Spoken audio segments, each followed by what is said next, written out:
Hello, InvestWise Financial Family. Brandon Moore here for May's monthly webinar. Happy to have you back. Happy summer, almost here. Again, it's been great weather here in Michigan. Hope all of you traveling have had nice weather too. Again, we have a fun topic today regarding risk management. So risk management and financial planning go hand in hand because for many people that refers to their portfolio. For others, that means what they're doing on a day-to-day basis from activities. But again, we're going to help you understand in the ways financially you need to be aware of how to control your risk, not just from your portfolio, not just from your income, but also from your personal life as well, that impact all three of those. So tune in here as we go through these different sections. Again, if you have any questions on anything at all that we covered today, please feel free to send me an email or schedule time on my calendar. Happy to talk you through these as well. So let's kick it off. So risk management, being a very broad topic, is something that we all have to consider on a day in, day out basis, right? It's everything from how long we decide to cook that piece of meat for to, again, what we decide to invest our money in for that next stage of our life. So we're going to start off with the easiest one, and I would say the most relatable one as you click on this webinar is the portfolio. So we reduce risk as advisors for clients in many different ways. The one way, we'll call it the generic way that we talk about that, is through diversification, right? So diversification is something that you hear time and time again regarding how to build a proper portfolio. Now, I bring this up as coming to a time frame of where markets are deciding to get to near peaks, at least as of I record this webinar. And what that entails is sometimes portfolios get overweight and overvalued in certain areas. So diversification becomes harder and harder as markets grow, right? But again, that means that we have money in all different asset classes inside the stock market, right? It could even be the bond market, could even be cash. But again, you hear the terms like large cap, small cap, mid cap, S&P index versus the NASDAQ versus the Russell, right? All these different areas that you can put your money in.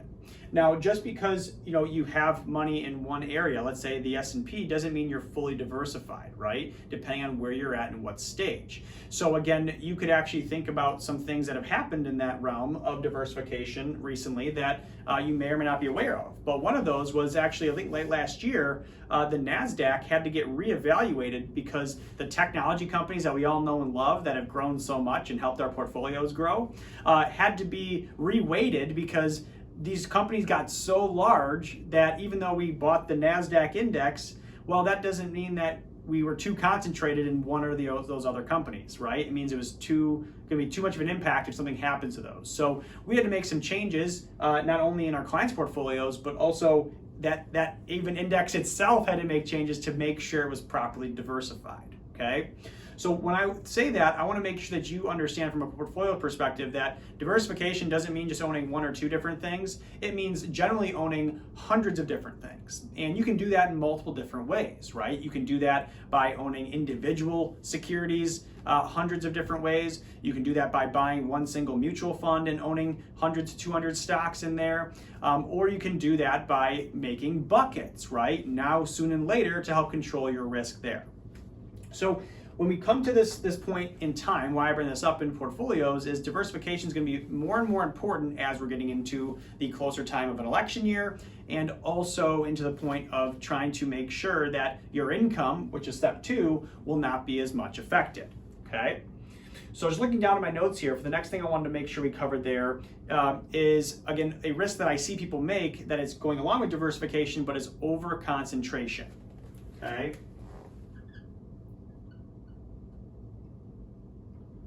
Well, overconcentration that I see most often in portfolios, a couple examples is individual inherited some stock from an employer, right? Where they were gifted some shares and they need to divest from that so they're not 100% of their net worth in that one company, right?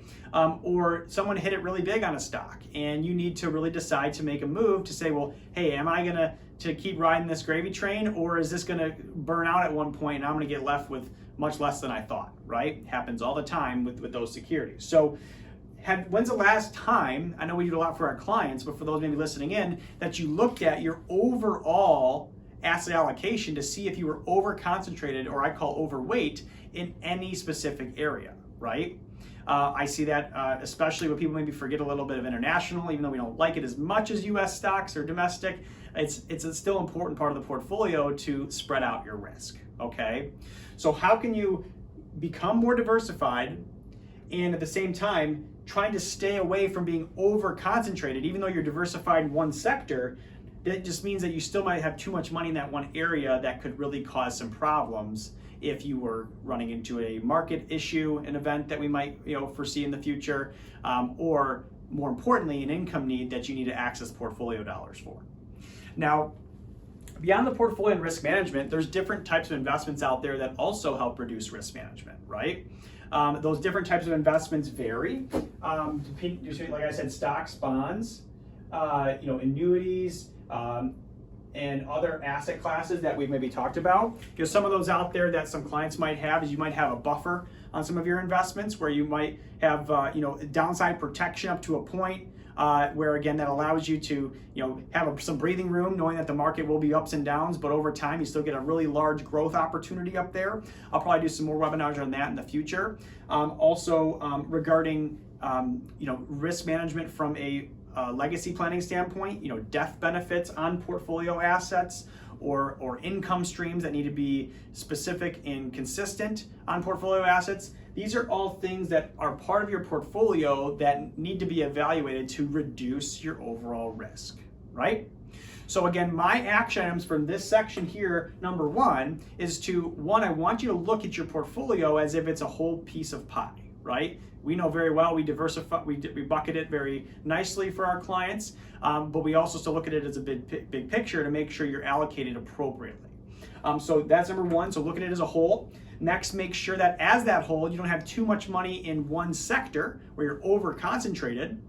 And then third, do you have the appropriate risk management controls on your portfolio based on time frame of how long and much money you need in that specific bucket, but also the strategy itself. Does it have a downside buffer? Does it have a death benefit? Does it have the ability to grow with the market without concern for the long-term risk of growth, right? So again, think about that as your portfolio construction for going into these summer months, as you'll probably not think about it much, hopefully, being that it's nice weather outside. But again, we're gonna make sure that you're covered as a financial planning client and an InvestWise client going into that next stage of the year. So that checks off portfolio for us. Again, come and talk to us if you want us to walk you through that more thoroughly. But the other area risk management really affects is income planning, right? Now, income planning is on a whole different level that relates directly to the portfolio, but it's different for everybody, as you know, because some people have more fixed income, some people have less, and some of the decisions that we make with our income is going to impact how much we have of it, right? The first thing, this might sound super simple, but with income planning is if you have more control over the income that's coming in, meaning you have less money going out towards obligations like loans, debts, consistent payments, you have control of your income, which is reducing your risk if you ever got into a bind because you have no expenses beyond your normal, easy, coverable ones that need to be taken care of. So the first thing about income planning is control over income, so minimal debt, okay? Debt that can't be controlled. And yeah, maybe when you're working, you have cash flow that covers that, but where people run into problems is they have too many things that they're trying to cover and they lose a job, or they have too much debt and cash flow issues, and it makes it hard for them to transition into retirement. So again, minimal debt, no matter what it is gonna help maximize your income in every stage of life. Now, the other areas that are more retirement focused about income planning is when you're working, you have consistent, hopefully, career goals and aspirations where that rises over time, right? But have you thought about how your portfolio will affect the inflation on your investments going forward, right? How are you giving yourself an inflation adjusted paycheck? I just had this conversation with a few different clients over the past month of hey, we've been taking similar income the last couple of years. What do we do from here, right? Bread costs more, gas costs more, everything costs more. Are we on track or off track? And so we need to think about how to inflation adjust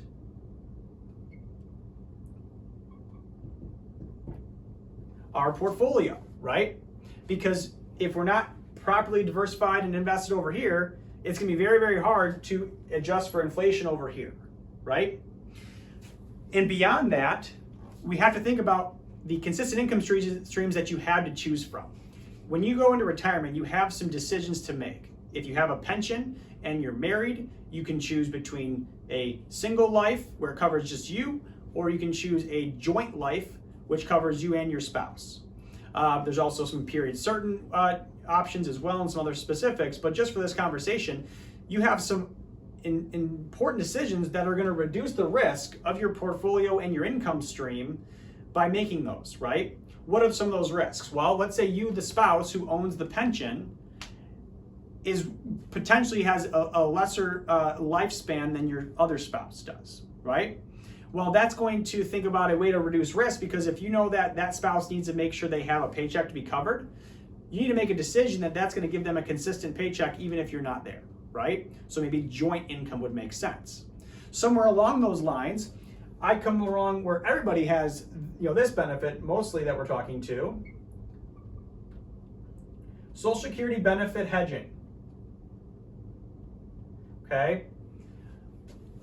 I got through a session of talking about Social Security with some clients, and one of the big takeaways that we really come up with from these conversations is people need to think about not just the now, right? The 62, I can get the money early, but they got to think about what's going to be available to them down the road if something were to happen to them.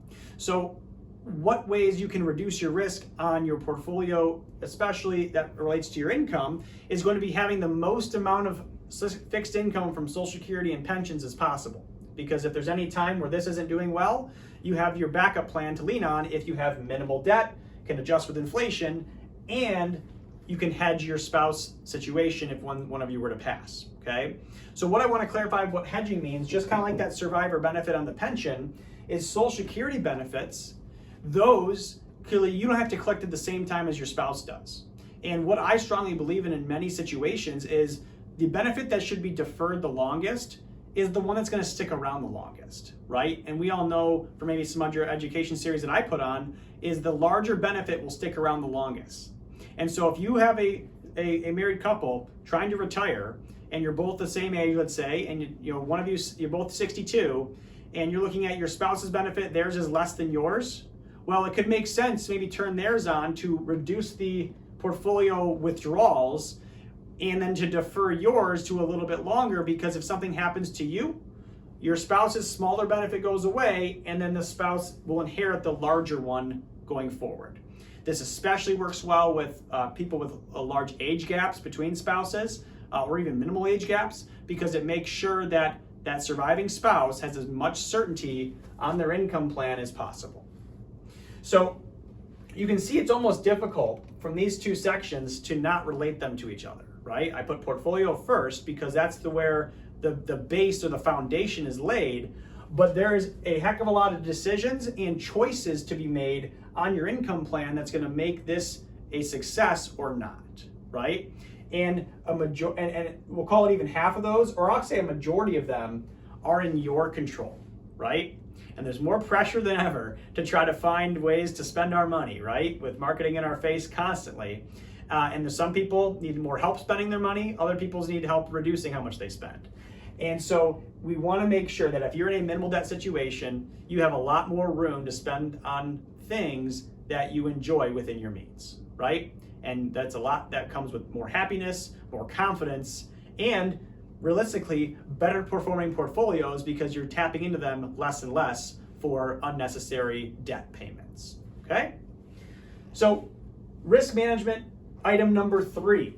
I call this personal. This personal relates to some topics we covered in the past, but if we covered portfolio, we covered income, well, what else is there to cover? Well, as financial planning relates to everything in your financial life, you have to think about the things you care about and protecting those, right?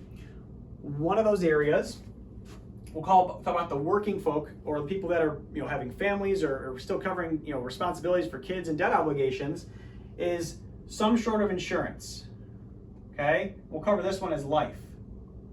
Okay, life insurance, right, covers and replaces your income in case you weren't there. If you're no longer with us, you still have expenses, unfortunately, that need to be covered for your family, right? That could be mortgage obligations, could be debts, could be college, or could be, in worst case scenarios, is childcare if you have young kids, right? So to reduce your risk on your family, your portfolio, and your income for them, having life insurance is a very valuable tool. However, does everybody need life insurance? No.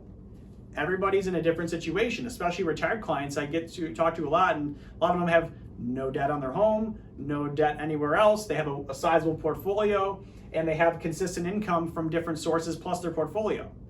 And they have kids that they raise in good situations. So what's the point of life insurance? Well, either if you're not a horrible tax situation, well, you don't have to think about the taxes. If you are in a higher income situation, there'd be taxes it could help with. But bottom line, majority of normal people are probably not going to need that insurance when they're in their 60s or 70s, right? Unless an otherwise purpose was destined for it, right? Or they didn't prepare appropriately by paying off their debts and getting themselves into a stronger financial position. The other types of insurances are things like auto and home or umbrella. We'll cover those specifically. So why I bring this up is because your financial assets are at risk from what you do outside of your portfolios, right? If you got into a car accident and you were underinsured, you have medical bills to cover, somebody else's medical bills to cover, you have cars to replace, etc. And that's going to put an impact on your portfolio and your income. And so it's really important that you have that reviewed to make sure that what the value of your vehicles and where you fall is properly covering the things you own, right? Auto is fairly straightforward, I would say, because it's fairly easily done by the value of the vehicle. But make sure you don't, especially in today's age, with insurance becoming more expensive, people are really feeling that they need to reduce the coverage. And often that might feel good in the short term, but remember, insurance like auto, etc., is only for the big event, right? It's for the big event that you didn't plan for, that you never thought would happen. So make sure you have the proper coverage on that to, make sure that that circumstance was insured appropriately so it doesn't affect items 1 and 2.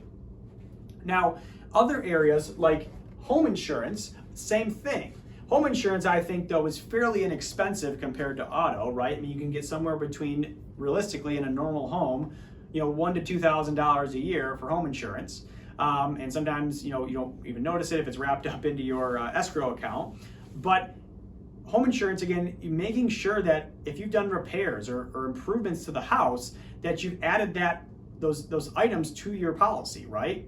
Because you could have all these nice renovations and added the value to your home, but it's not actually insured if something were to happen, right? I just ran that same thing too, where Lizzie got her rings for the wedding, and we had to add those rings to the policy of the homeowners to make sure that it was covered. If I didn't bring that up or didn't talk to my agent about that, we would have been not covered for those things. And knowing us, all the activities that we do, something's going to happen eventually, right? Or that's going to get lost. So it's really important to have that. Now, one that we really think it rarely gets used, though, that you might have heard about, but maybe you don't have, but that's called umbrella insurance, right? What that does, that's added liability insurance to help reduce your risk across all these different areas, to make sure that if you were in an accident and your auto insurance didn't cover all of the things that happened, or the home, etc., or if someone's sued you for your personal assets for something they slipped on the ice at your house, or whatever happened, right? You can name 1,000 different things. But that umbrella policy is something that then will say, well, they will cover a chunk of that liability up to a certain dollar amount. You generally buy the policies in $1 million increments, so 1 million, 2 million, 3 million, etc. And again, very inexpensive, maybe a couple $100s a year. And that allows you to make sure that you have added liability protection on top of your normal items, right? So again, you need to think about the basis, what provides the base, and then what covers this in case life events happen that are completely out of your control. So insurance, auto, home, umbrella, etc., life, you have to make sure you have the proper amount. And again, we can definitely help you analyze that. We don't clearly do umbrella, home, or auto policies, but again, we know and we want to make sure that our clients are financially taken care of to make sure that they have the proper things they need to protect their financial plan, right? That's our goal. Now, a couple other things on that area, on the personal, is your personal estate plan, right? We've done some webinars on that, but you have all these assets, your home, your investment accounts, that you want to make sure go to the right people. And the biggest risk you could take is to not be clear on where you want your money to go if something happens to you. And also put yourself at risk for other lawsuits and complications upon when you're gone, right? And so having proper documents, maybe a trust, maybe a will, powers of attorney, ladybird deed, etc., are something that you need to be certain that has a direction, because you can do everything right, including the insurance stuff up to this point, and be a successful win. And then if the one thing that falls through the cracks and increases the risk on your family's financial assets is the estate plan, that's going to be a bummer, right? So make sure that you've reviewed your estate plan. And what I mean by that primarily, which is on your end, especially on accounts that you have outside, which would be reviewing the beneficiary forms. We know all of ours are up to date with you while you're here, but the bank accounts, the outside 401ks, etc., those need to make sure they're cleaned up, I's are dotted and T's are crossed, right? To make sure that everything is there appropriately. So that's why I want to finish it up with estate planning, because if we cap it off here, we've then just covered the personal, the income, and the portfolio very, very confidently, right? And then from there, as risks or life happens, we help you navigate it appropriately based on the proper decisions to make, because we have all the tools in our toolbox. So we're going to cover more in the future some specifics on the portfolio and how to reduce risk, some other income risks, but I wanted to tee you up for the conversation there to make sure that you understand that financial planning is far beyond just how much risk we're taking in the stock market.